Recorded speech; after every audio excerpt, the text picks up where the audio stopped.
আসসালামু আলাইকুম রহমতুল্লাহি বারাকাতু। প্রিয় সম্মানিত বন্ধুরা,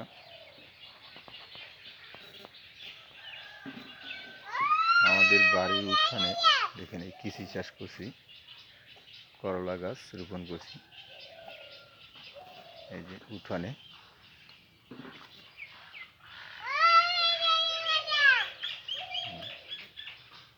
গাছ,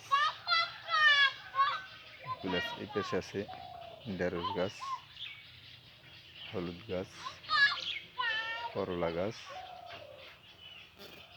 এই যে বাড়ির উঠানে, বাড়ির উঠানে এখানে দেখেন গাছে সবেমাত্র ফল শুরু হয়েছে। এই যে নিচে কিছু কিছু ফল পড়ছে, ওই